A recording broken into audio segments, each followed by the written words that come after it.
Hello, my name is Enos and welcome back to my channel. This is Work and Wonder. On this channel, we talk a lot about the mental health nursing OSCE.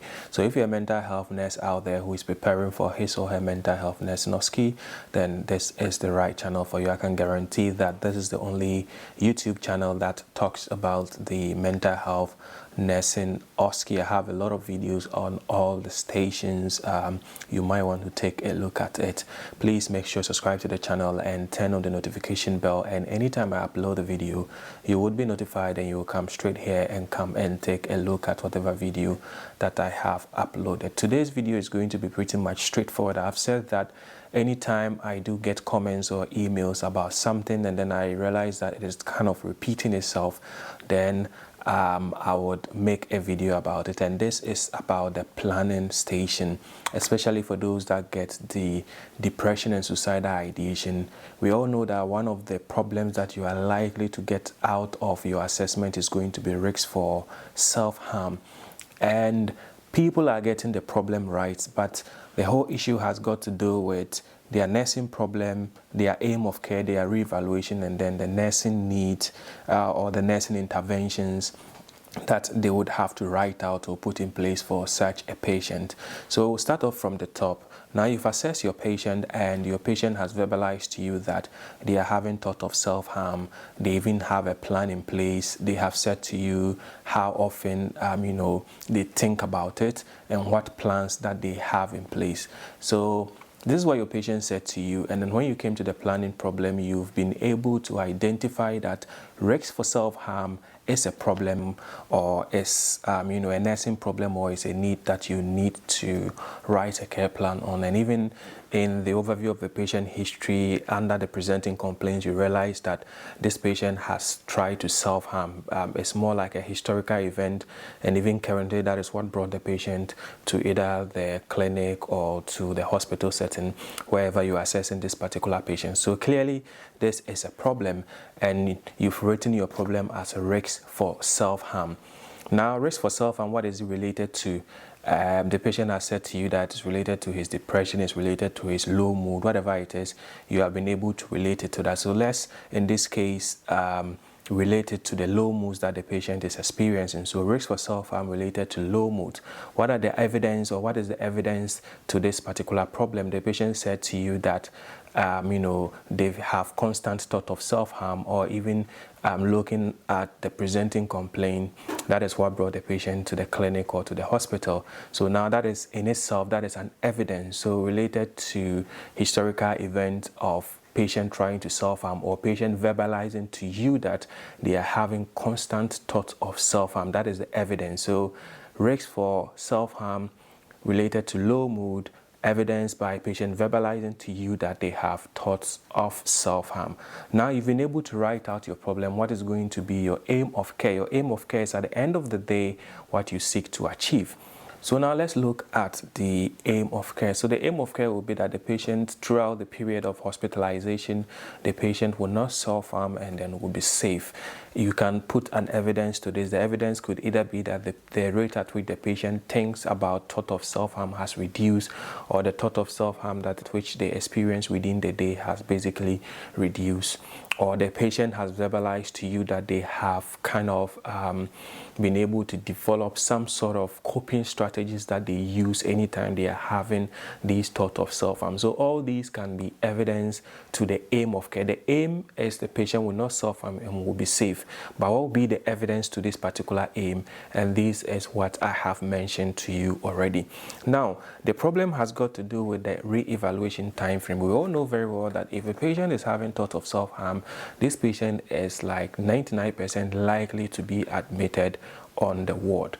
Now, the re-evaluation time frame is a problem that most candidates are having problems with, and then they have given wrong re-evaluation time frame, and at the end they end up failing. So here you have to take note of it. Now, we know very well that if a patient is having active thought of self-harm, that is one of the indicators for even admission, because you can leave a patient who is having active thoughts of self-harm, who is even having a plan in place in the community. This patient will definitely self-harm if there is no risk plan in place in the community for this particular patient, but most definitely this is a clear indicator for the patient to be admitted. So let's assume that the patient is in the hospital.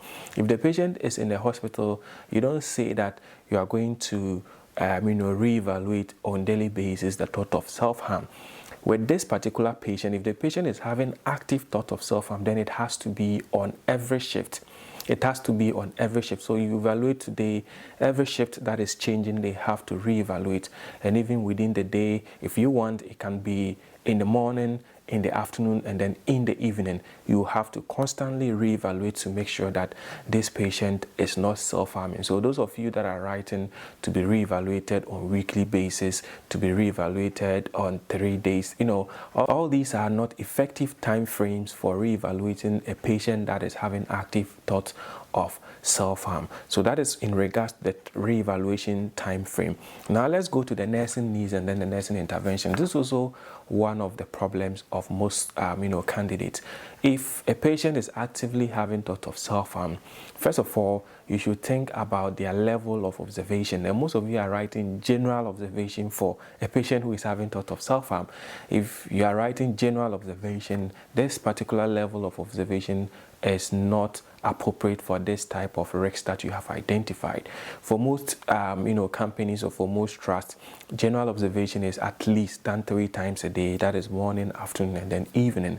And that leaves a very long period of time in between the times that you'll be doing your observation.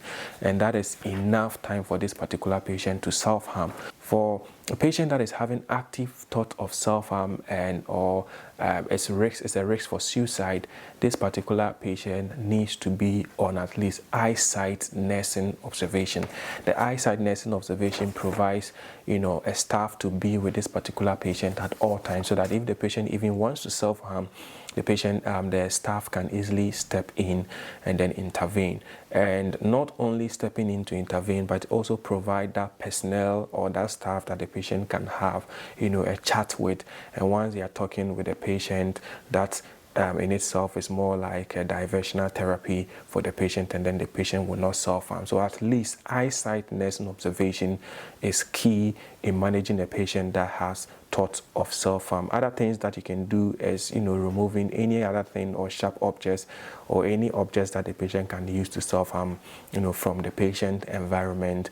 And then you also need to constantly provide that one-to-one sections with the patient where you will be able to assess their mood, especially if it is their low mood that is causing them to have thought of self-harm, or it is their depression that is causing the thought of self-harm. You have to offer that one-to-one section so that all times the patient, you'll be able to know the patient's thoughts, the patient's behavior, the patient affect. These are things that you have to look out for.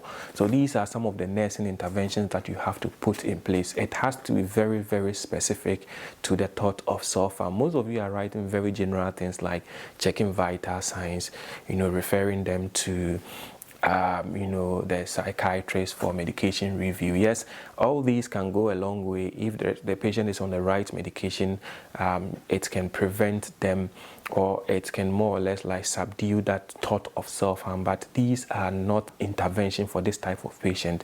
The immediate nursing intervention has got to do with what the nurse can directly do to prevent the patient from self-harming.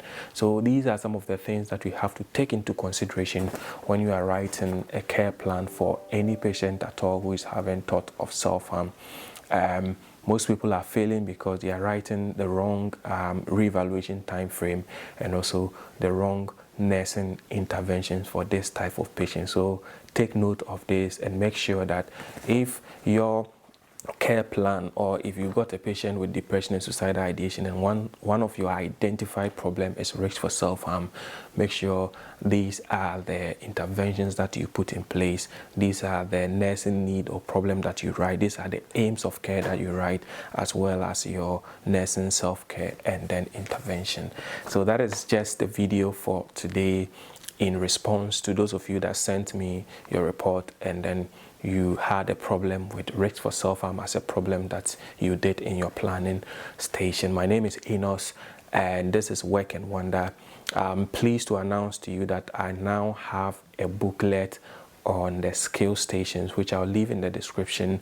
So this particular booklet contains scenarios for reminiscence therapy, talking therapy, physiological ops, all the 6 skill stations in the mental health nursing OSCE, at least 6 scenarios that you can use to practice if you are preparing for your mental health nursing OSCE. Just click the link in the description. It takes you to another site where you can have access to that. If you have any questions, any queries, make sure that you put it in the comment section, as well as if you want to join the WhatsApp group. I'll also leave the link in the description, and also the link to my other booklets that I've created in the description. My name is Enos, and this is Work and Wonder. Until I see you in my next video, it is a bye for now.